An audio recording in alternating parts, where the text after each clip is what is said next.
اللهم صل على سيدنا محمد وعلى آله وصحبه وسلم. رب اشرح لي صدري ويسر لي أمري واحلل عقدة من لساني يفقهوا قولي. الحمد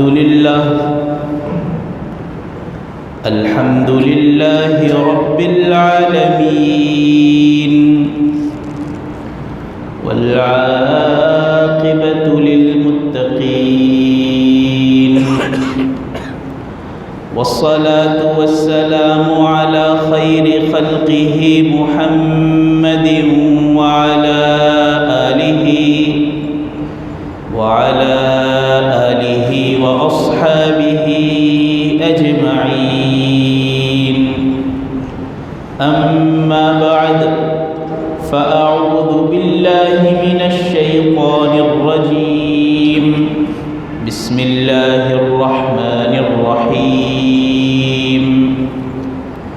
وما أرسلناك إلا رحمة للعالمين.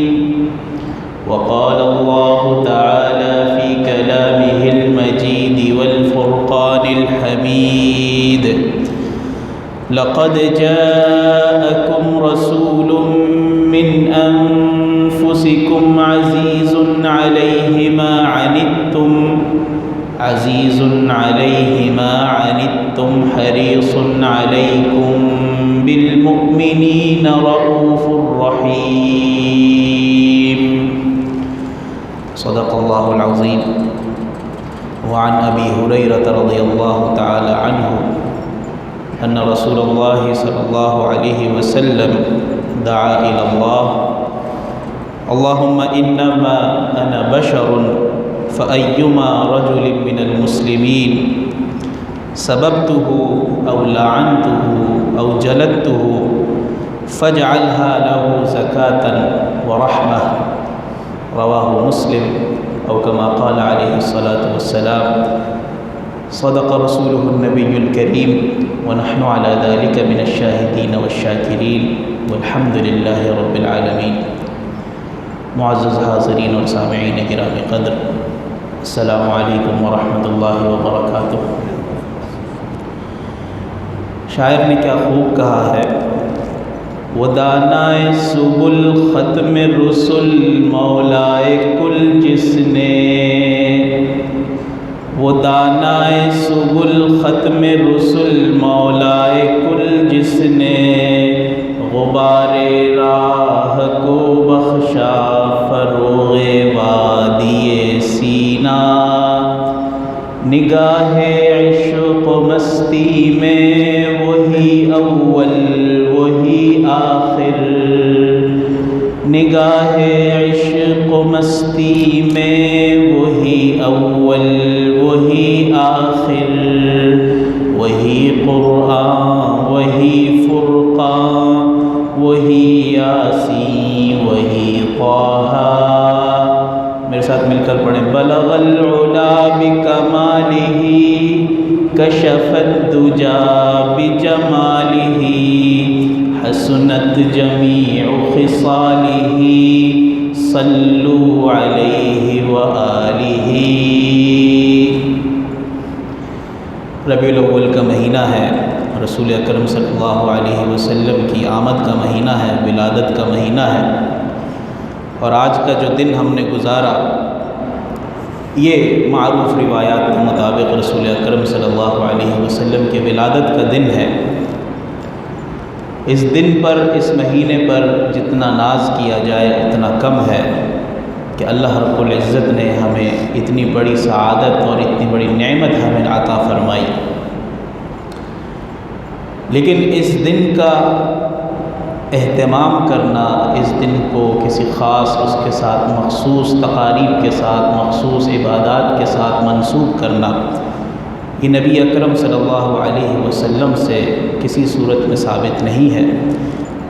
مگر ہمارے یہاں چونکہ روایت کچھ ایسی ہے، ہم دین پرست نہیں، روایت پرست اور رسوم پرست لوگ ہیں، تو لوگوں کو، امت کو صحیح راستے کی طرف، صحیح طریقے کی طرف کہ کیا شریعت ہمیں حکم دیتی ہے یا اس دن ہمیں کرنا کیا چاہیے، تو اسی مناسبت سے اس مسجد میں جب اس طرح کے کوئی مواقع آتے ہیں تو ان پر تقاریب یا مجالس کا انعقاد کیا جاتا ہے، جس میں اس دن یا اس رات سے متعلق گفتگو کی جاتی ہے۔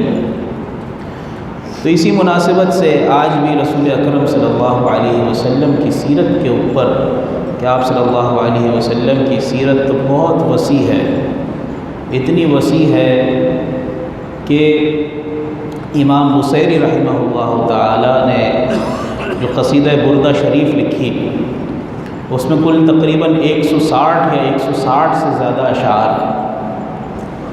اس کا ایک شعر ایسا لکھا، اس میں فرمایا، اور اس کا مفہوم یہ ہے کہ اگر کوئی شخص یہ دعویٰ کرے کہ میں نے رسول اکرم صلی اللہ علیہ وسلم کی مدحت کا حق ادا کر دیا ہے، تو اس کا یہ دعویٰ سچا نہیں ہے کہ رسول اکرم صلی اللہ علیہ وسلم کی تعریف اور مدح سرائی کا حق کوئی ادا نہیں کر سکتا۔ اور رسول اکرم صلی اللہ علیہ وسلم کو بھی اپنی امت کے ساتھ ایسی ہی مودت اور ایسی ہی محبت تھی۔ خود قرآن کریم میں آتا ہے کہ لقد جاءکم رسول من انفسکم عزیز علیہ ما عنتم حریص علیکم بالمؤمنین رؤوف الرحیم، کہ لوگوں تمہارے پاس تم ہی میں سے ایک ایسا رسول آیا ہے جو تمہیں پریشان، تمہیں مصیبت زدہ نہیں دیکھنا چاہتا، تمہیں پریشان دیکھ کر خود پریشان ہو جاتا ہے۔ حریص علیکم بالمؤمنین، تمہاری بھلائی میں وہ سرگرداں ہیں، کسی طرح تمہیں خیر خواہی تک پہنچا دے، تمہیں خیر تک پہنچا دے، خیر کے انجام تک پہنچا دے، وہ ہر وقت اس میں سرگرداں رہتا ہے۔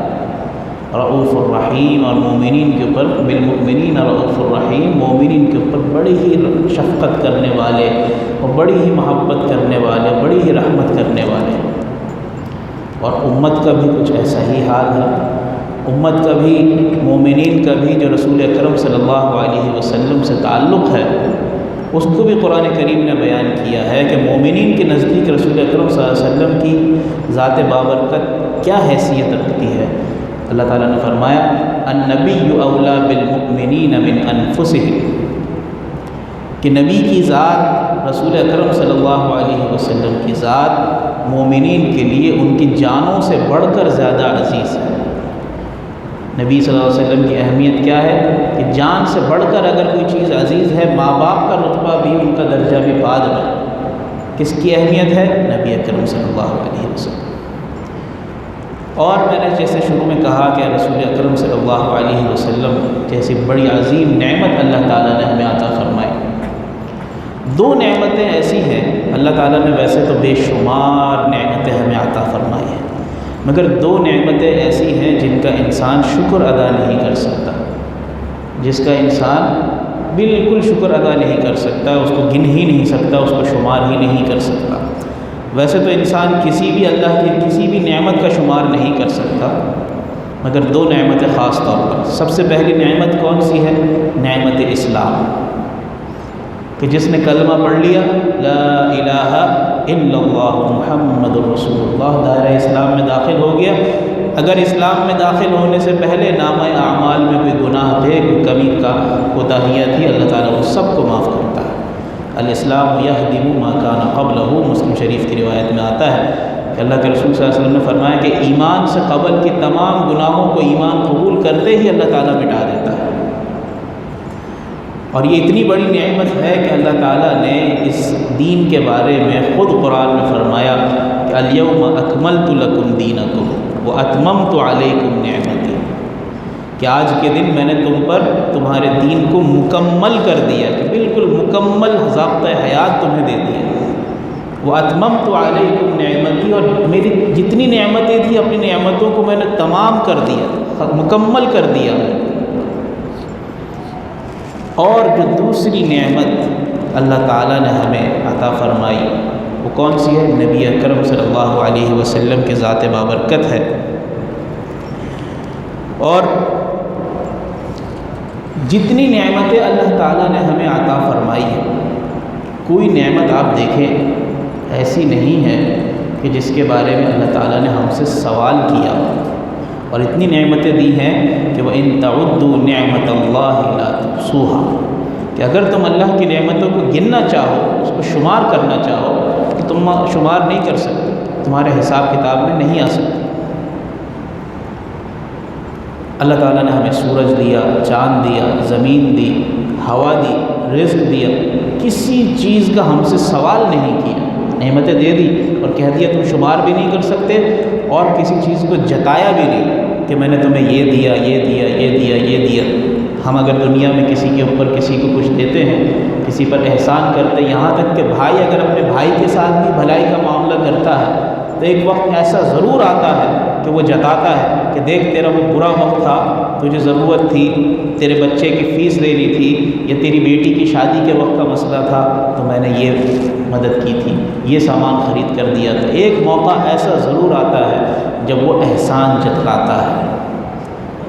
اللہ تعالیٰ نے اتنی بے شمار نعمتیں دی مگر کسی نعمت کو ہمیں جتلایا نہیں۔ ایک نعمت نبی اکرم صلی اللہ علیہ وسلم کی ایسی عطا فرمائی کہ وہ نعمت ہمیں عطا فرما کر ہمیں جتلایا کہ لقد من اللہ علی المؤمنین اذ بعث فیہم رسولا، کہ لوگوں کہ میں نے مومنین پر ایک احسان کیا۔ کیا احسان کیا؟ کہ ان کے درمیان ایک رسول کو بھیجا، اور رسول بھی کون؟ چھوٹا موٹا نبی، چھوٹا موٹا رسول نہیں، حالانکہ تمام انبیاء بڑے عظیم ہیں، لیکن ان تمام انبیاء کے سردار سید الانبیاء محمد الرسول اللہ صلی اللہ علیہ وسلم تمہیں عطا کیا، تمہیں ہم نے دیا۔ تو اللہ تعالیٰ نے اس نعمت کو ہمیں جتلایا،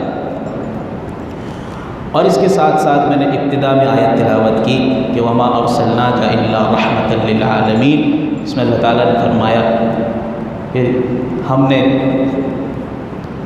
اے نبی صلی اللہ علیہ وسلم، ہم نے آپ کو تمام جہانوں کے لیے رحمت بنا کر بھیجا ہے۔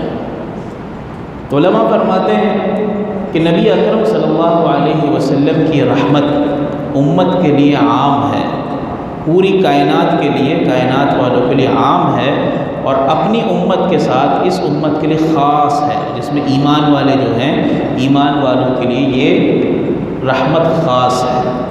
اور نبی اکرم صلی اللہ علیہ وسلم کی حیات سے ایسے بے شمار واقعات ہمیں ملتے ہیں جس سے ہمیں معلوم ہوتا ہے کہ آپ صلی اللہ علیہ وسلم اگر یہ کام نہ کرتے تو آج امت بڑی دقت میں ہوتی، آج امت میں بڑے فتنے ہوتے، آج امت میں بڑی پریشانیاں ہوتی کہ اللہ ہم کہاں جائیں۔ وہ چند واقعات میں آپ سے عرض کروں گا، بس 2-3 واقعات ہیں، پھر اس کے بعد ایک واقعہ آپ سے عرض کر کے بس بات ختم کروں گا۔ تو نبی اکرم صلی اللہ علیہ وسلم کی جو رحمت اس امت کے ساتھ خاص ہے وہ کیا ہے؟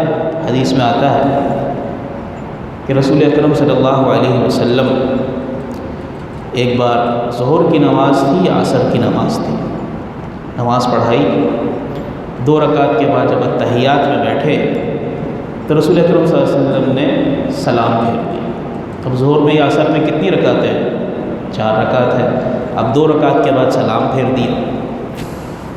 صحابہ میں کسی کی ہمت نہیں ہوئی کہ رسول صلی اللہ علیہ وسلم سے پوچھے کہ رسول اللہ یہ کیا کیا آپ نے؟ نماز کی تو 4 رکعت ہے، آپ نے 2 رکعت میں سلام پھیر دی۔ تو صحابہ نے عرض کیا، اس طرح پوچھا کہ اے اللہ کے رسول صلی اللہ علیہ وسلم، کیا آج سے اس نماز کی 2 رکعتیں رہ گئی ہیں؟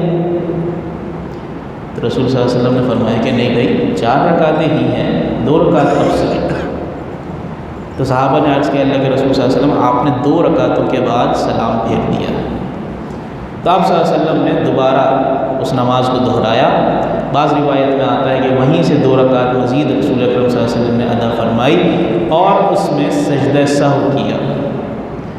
اگر سجدہ سہو نہ کرتے تو کیا ہوتا کہ نماز میں کوئی غلطی ہو گئی، کوئی بھول چوک ہو گئی تو نماز پوری دہرانی پڑتی۔ تو سجدہ سہو کا طریقہ سکھا دیا کہ نماز میں کوئی بھول ہو جائے کہ اللہ کے نبی صلی اللہ علیہ وسلم سے بھی بھول ہو گئی تھی، بھول ہو جاتی ہے، انسان ہے، بشری تقاضا ہے، تو بھول ہو گئی تو سجدہ سہو کر لو تو وہ برابر ہو جاتا ہے، جو کمی ہے وہ پوری ہو جاتی ہے۔ تو نبی اکرم صلی اللہ علیہ وسلم کی بھول بھی امت کے لیے رحمت ہے۔ اسی طرح ایک حدیث میں آتا ہے، روایت میں آتا ہے کہ رسول اکرم صلی اللہ علیہ وسلم ایک غزوے سے واپس آ رہے تھے، رات کا وقت ہو گیا، تو قافلے نے پڑاؤ کیا، تو حضرت بلال رضی اللہ تعالیٰ عنہ کو رسول اکرم صلی اللہ علیہ وسلم نے حکم دیا کہ اے بلال، رات کا وقت ہے، آپ پہرا دیں اور ہم سو جاتے ہیں، جب فجر کا وقت ہو تو ہمیں جگا دیجیے گا اور اذان دے دیجیے گا۔ حضرت بلال رات بھر پہرا دیتے رہے، رات کے کسی پہر کسی پتھر کے کنارے، کسی چٹان کے کنارے بیٹھ گئے کہ چلو تھوڑی دیر بیٹھ کے سستا لوں، تو وہاں بیٹھے تھے کہ بیٹھے بیٹھے آنکھ لگ گئی، سو گئے۔ صبح فجر کا وقت گزر گیا، یہاں تک کہ سورج طلوع ہو گیا، سارے قافلے والے سوتے رہے۔ جب سورج کی کرنیں رسول اکرم صلی اللہ علیہ وسلم کے رخسار مبارک پر پڑی تو رسول اکرم صلی اللہ علیہ وسلم کی آنکھ کھلی، تو آپ نے حضرت بلال کو جا کر جگایا اور پوچھا کہ اے بلال، آپ بھی سوتے رہ گئے؟ تو حضرت بلال نے جواب دیا کہ یا رسول اللہ، جس اللہ نے آپ کو سلا دیا اس نے مجھ پر بھی نیند طاری کر دی۔ اس پر رسول اکرم صلی اللہ علیہ وسلم نے وضو کر کے فوراً نماز کو ادا کیا اور یہ حکم دیا کہ جس کی جو نماز وقت پر نماز پڑھنے سے رہ جائے تو جیسے ہی وہ موقع ملے اس کو ادا کر لیا جائے۔ اگر یہ طریقہ نہ پتہ ہوتا، کتنی نمازیں ہم سے رہ جاتی ہیں، قضا ہو جاتی ہیں، تو قضا نمازوں کو پھر کیسے ہم ادا کرتے؟ تو رسول اکرم صلی اللہ علیہ وسلم کی نیند بھی امت کے لیے رحمت ہے۔ اسی طرح ایک اور واقعہ کہ حضرت ابو ہریرہ رضی اللہ تعالیٰ عنہ فرماتے ہیں، ابھی ابتدا میں نے حدیث پڑھ کر سنائی کہ رسول اکرم صلی اللہ علیہ وسلم ایک بار دعا فرما رہے تھے، کیا؟ اللہم انما انا بشر، اے اللہ میں تو انسان، فایما رجل من المسلمین، پس اگر مسلمانوں میں سے کسی آدمی کو، کسی شخص کو سببتہ، میں نے اس کو برا بھلا کہا، او لعنتہ، یا اس کو لعنت ملامت کی ہو، او جلدتہ، یا اس کو میں نے مارا ہو،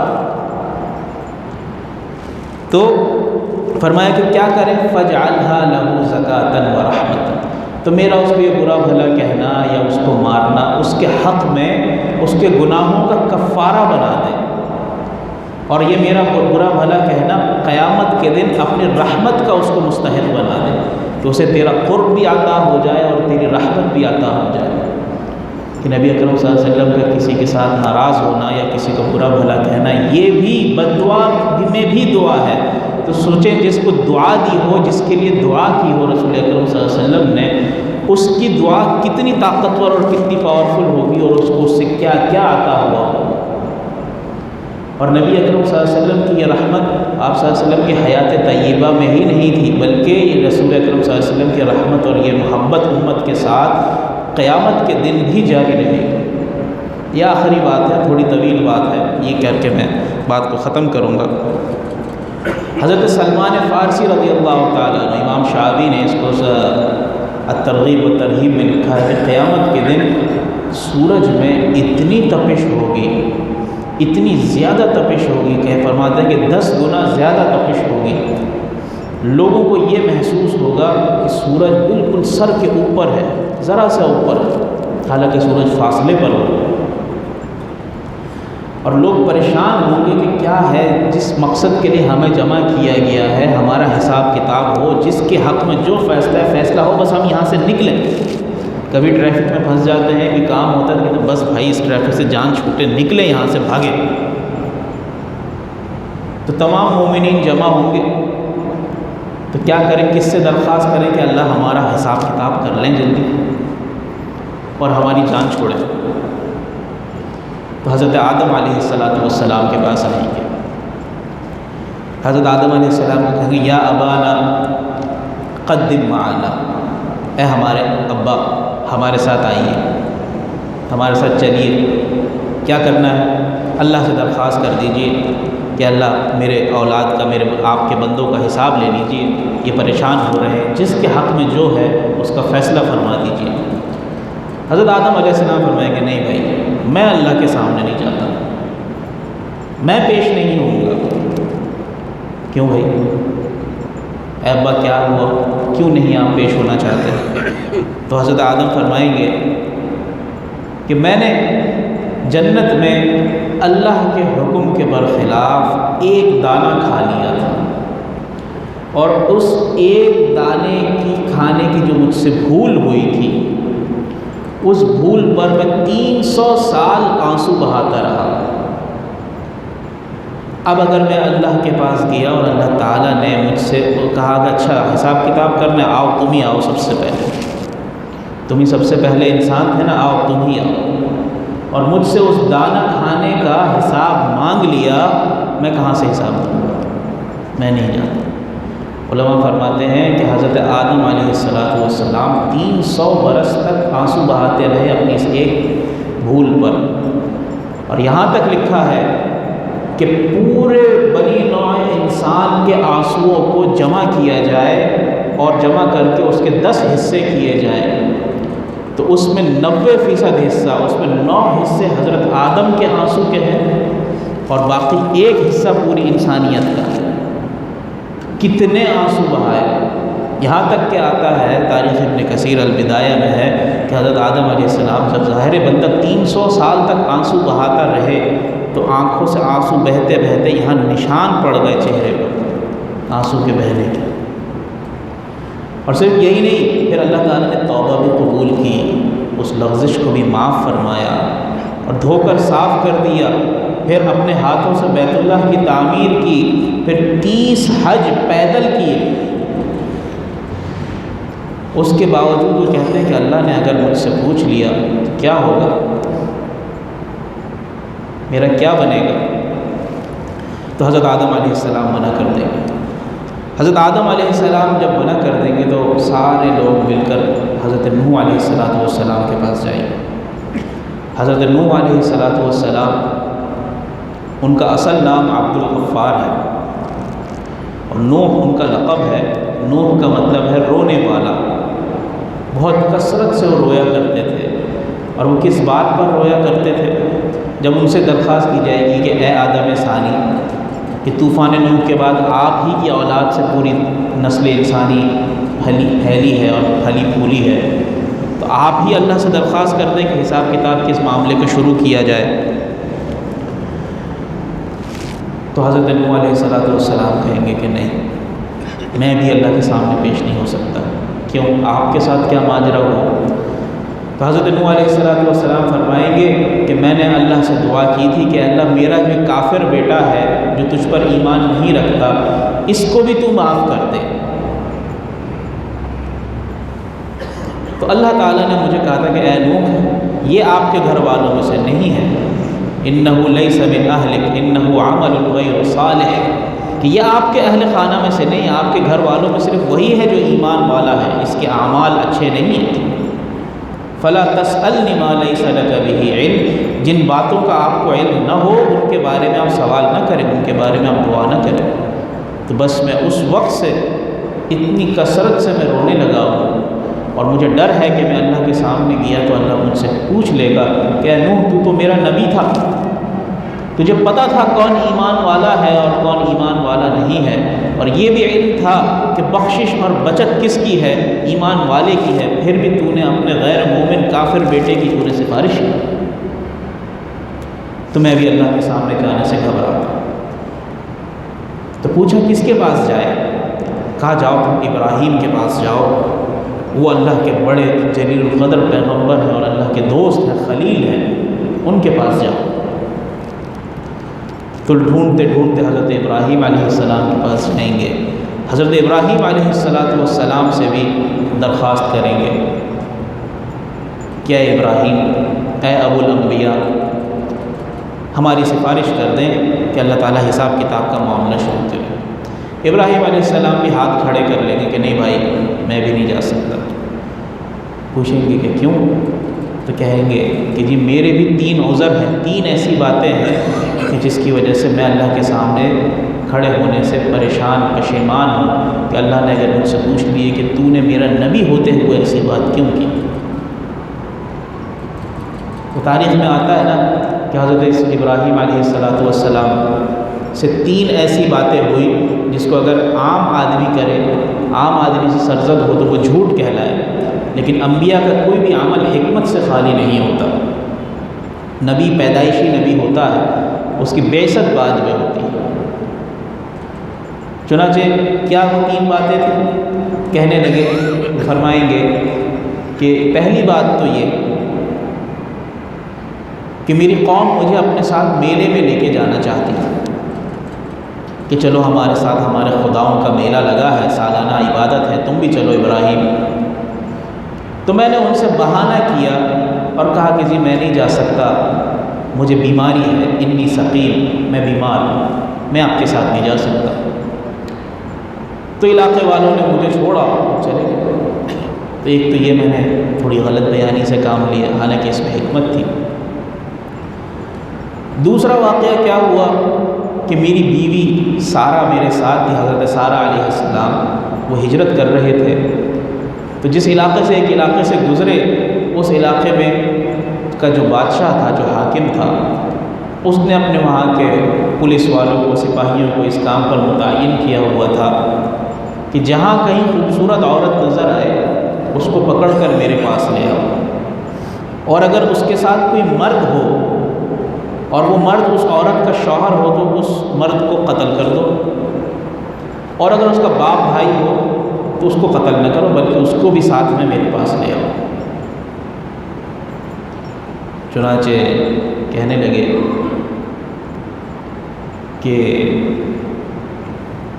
پھر میں نے ان کو کہا کہ میں جی اس کا بھائی ہوں، حالانکہ وہ ان کی بیوی تھی، اور کہا کہ میں بھائی ہوں، اور یہ شریعت کے روح سے جائز بھی تھا۔ اور حضرت ابراہیم نے کہا، فرمایا کہ میں نے اس لیے کہا کہ میری دینی تو بہن ہے، انما المؤمنون اخوہ، مومنین آپس میں بھائی ہیں۔ میں نے اس روح سے کہا تاکہ میری جان بھی بچ جائے اور خلاف شرع کام بھی نہ ہو۔ تو یہ دوسری غلط بیانی میری طرف سے ہوئی۔ تیسری بات کیا ہوئی کہ جب وہ گاؤں والے میلے میں گئے تھے اور میں نہیں گیا، بیماری کا بہانہ کر دیا تھا، تو میں ان کے بت خانے میں گیا اور سارے بتوں کو توڑ دیا، بڑے بت کو، بڑے بابا جی کو چھوڑ دیا میں نے، اور کلہاڑی لے کر بڑے بابا جی کے کندھے پر لٹکا دیا۔ جب گاؤں والے آئے تو کہنے لگے، من فعل هذا بآلهتنا انه لمن الظالمین، کون ظالم ہے جس نے ہمارے خداؤں کے ساتھ یہ سلوک کیا ہے؟ تو لوگوں نے کہا کہ جی ابراہیم ایک نوجوان ہے، وہ گیا بھی نہیں تھا ہمارے ساتھ، وہی اکیلا تھا، اسی کا کام تھا، بلاؤ اس کو۔ بلایا، پوچھا، اَأَنْتَ فَعَلْتَ هَذَا بِآلِهَتِنَا یا ابراہیم، اے ابراہیم تو نے کیا ہے ہمارے خداؤں کے ساتھ یہ؟ تو ابراہیم علیہ السلام کہتے ہیں ہاں میں نے کیا، میں نے توڑا ہے، تو میں مانتا ہی نہیں، بلکہ نہیں، بات کو پلٹ دیا۔ بل فعلہ کبیرہم ھذا، میں نے نہیں کیا، یہ بڑے والے بابا نے کیا، بڑے والے، دیکھو نا کلہاڑی بھی ادھر لٹکی ہوئی ہے، فاسألوہم، پوچھو اس سے، پوچھو اسی نے کیا، ان کانوا ینطقون، اگر یہ بت بولتا ہے پوچھو نا کس نے کیا ہے۔ فرماتے ہیں کہ یہ جو 3 باتیں تھیں، یہ 3 باتوں کی وجہ سے میں پشیمان ہوں، پریشان ہوں کہ اگر اللہ نے مجھ سے پوچھ لیا کہ تو نے باتیں پلٹ کر کیوں کہی، سیدھے سیدھا بولتا ہاں یہ میری بیوی ہے، ہاں میں بیمار نہیں ہوں، میرا دل نہیں چاہتا جانے کا، جاؤ، ہاں میں نے توڑا ہے وہ تو۔ اور وہ ابراہیم خلیل اللہ کتنے کتنے امتحانوں سے گزرے، وہ پریشان ہے اللہ کے سامنے پیش ہونے سے۔ اب کیا کریں؟ کسی نے کہا کہ یہ حضرت موسیٰ کے پاس چلتے ہیں، وہ بھی بڑے اللہ کے لاڈلے نبی تھے، موسیٰ علیہ السلام کے پاس گئے، ان کو کہا، انہوں نے بھی کہا بھائی میں بھی نہیں جا سکتا۔ تو آپ کیوں نہیں جا سکتے؟ کہا کہ جی مصر میں ایک میری قوم کا بندہ فرعون کے بندے سے لڑ رہا تھا، جھگڑ رہا تھا، اور میں اپنے قوم کے بندے کی حمایت میں آگے بڑھا، اور بیچ بچاؤ میں ایک مکہ ایسا لگا کہ ایک ہی مکے میں وہ فرعون کے قبیلے کا آدمی مر گیا۔ دوسرے دن پھر وہی آدمی کسی اور سے لڑ رہا تھا، پھر میں بیچ بچاؤ کرانے گیا، پھر اس کو ایک مکہ لگا، پھر دوسرا آدمی مر گیا۔ تو میرے ہاتھ سے انسان کی جان گئی ہے، حالانکہ اللہ تعالیٰ نے معافی کا اعلان کیا، اس کو بالکل درگزر فرمایا، مگر مجھ سے اگر پوچھ لیا كتبنا على بني إسرائيل أنه من قتل نفسا بغير نفس أو فساد في الأرض فكأنما قتل الناس جميعا. تو تورات میں لکھا تھا کہ جس نے ایک انسان کو قتل کیا گویا اس نے پوری انسانیت کو قتل کیا. اللہ نے مجھ سے پوچھ لیا تو پھر میں کیا جواب دوں گا؟ میں بھی اللہ کے پاس نہیں جا سکتا.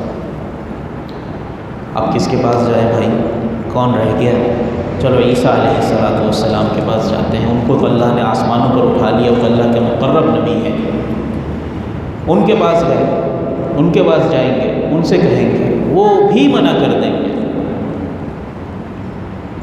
اب کیا ہوگا؟ وہ کیوں نہیں، آپ کیوں نہیں جا رہے بھائی؟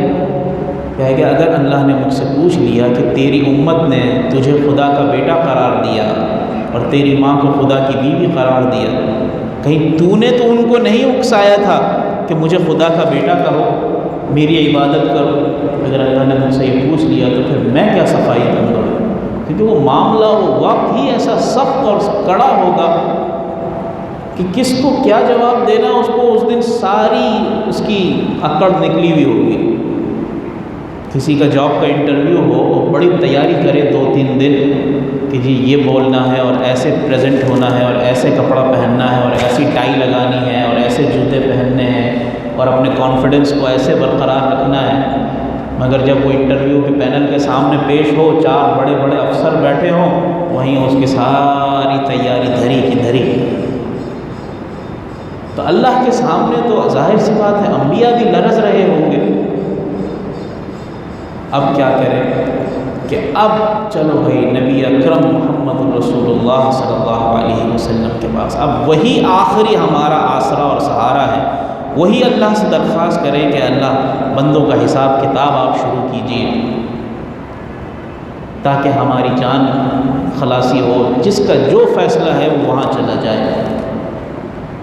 حافظ منذری رحمہ اللہ تعالیٰ فرماتے ہیں کہ جب یہ امت پہنچے گی نبی اکرم صلی اللہ علیہ وسلم پر تو اللہ تعالیٰ انبیاء کے لیے میدان محشر میں ممبر لگوائے گا.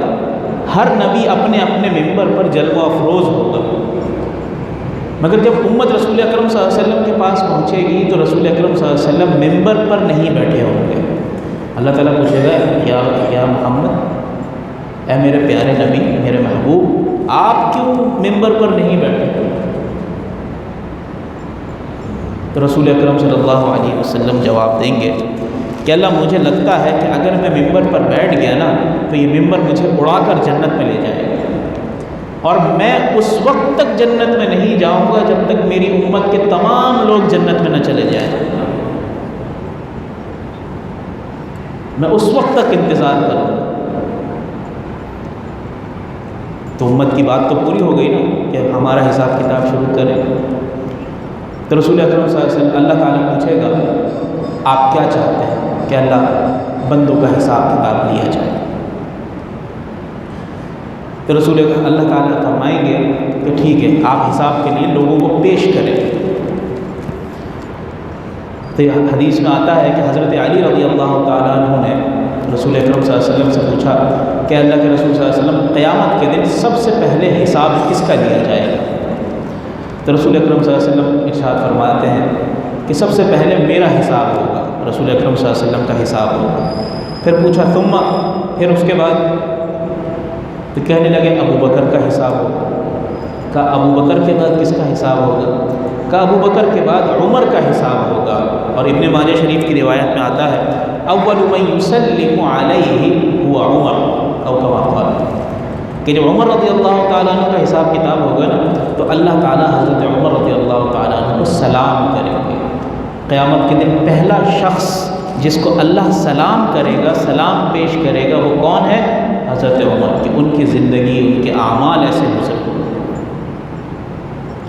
پھر پوچھا ثم من بعدہ، اس کے بعد کس کا نمبر ہے عمر کے بعد؟ فرمایا انت، علی تمہارا نمبر ہے.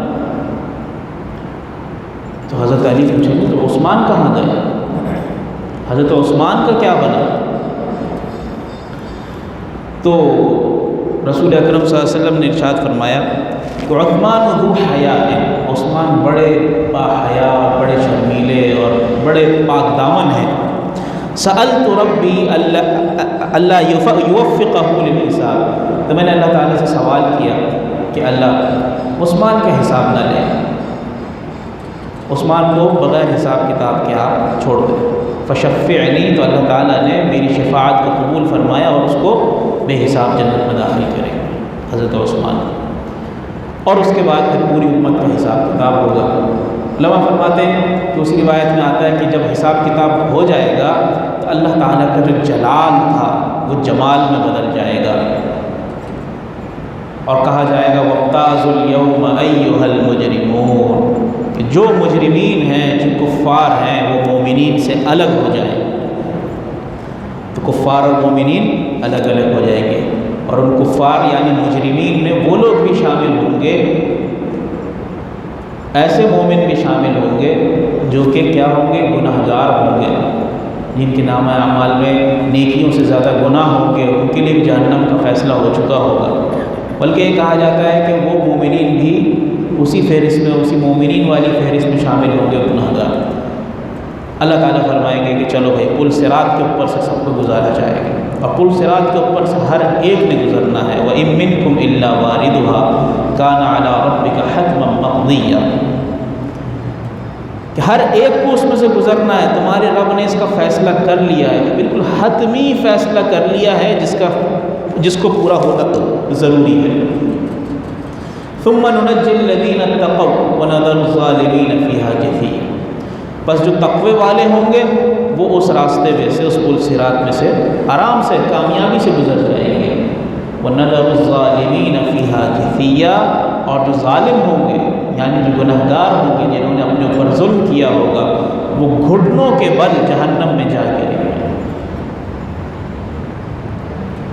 اور فرماتے ہیں کہ وہ پل صراط میں سے گزرنے کی کیفیت کیا ہوگی کہ جس کا جتنا نامہ اعمال مضبوط ہوگا، جس کی رپورٹ کارڈ جتنی اچھی ہوگی، رزلٹ جتنا شاندار ہوگا، وہ اتنی تیزی سے گزرے گا۔ فرمایا کہ کچھ ایسے ہوں گے کہ بالکل بجلی کی تیزی سے گزر جائیں گے پل صراط میں سے، کچھ ایسے ہوں گے جو ہوا کی تیزی کے ساتھ گزر جائیں گے، کچھ ایسے ہوں گے جتنی رفتار سے گھوڑا دوڑتا ہے گھوڑے کی رفتار سے گزر جائیں گے، کچھ ایسے ہوں گے جو آدمی جتنی تیز دوڑ سکتا ہے تیز رفتاری سے دوڑ کر گزر جائیں گے، کچھ ہوں گے جو چل کر گزریں گے، کچھ ایسے ہوں گے جو رینگ رینگ کر گزریں گے۔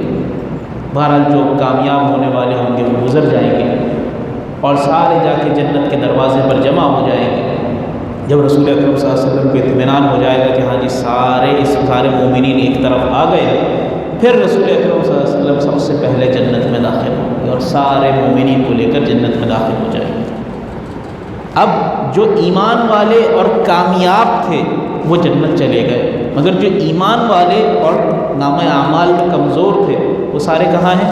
جہنم میں۔ اب جہنم کے 7 طبقات ہیں، 7 درجے ہیں۔ جو سب سے پہلا درجہ ہے اس میں ایمان والے گناہ گار مجرمین ہوں گے۔ اب جنت میں رہتے رہتے زمانے گزر جائیں گے، عرصہ گزر جائے گا، برسہا برس صدیاں گزر جائیں گی۔ ایک دفعہ اللہ تعالیٰ ایسا کرے گا کہ جو مومنین کا جو طبقہ ہے، پہلا طبقہ، اس کی جو دیوار دوسرے حصے سے، جہنم کے باقی حصوں سے ملتی ہے، اس کے درمیان آگ کی ایک ایسی دیوار بنا دے گا جیسے شیشہ ہوتا ہے بیچ میں کہ آر پار دیکھ سکیں۔ تو جب کفار دیکھیں گے کہ یہ تو مسلمان ہیں، ایمان والے ہیں، یہ بھی آگ میں جل رہے ہیں، تو دوسرے بار سے کہیں گے اور کرو مزے، ہم تو کافر تھے، ہم نے تو نہ خدا کو مانا نہ رسول کو مانا، ہمارا تو جلنا سمجھ میں آتا ہے، تم نے تو خدا کو بھی مانا، رسول پر بھی ایمان لائے، پھر تم کیوں جل رہے ہو؟ ایسا تانا ہوگا، تو بڑی زور سے لگے گا وہ تانا جا کر،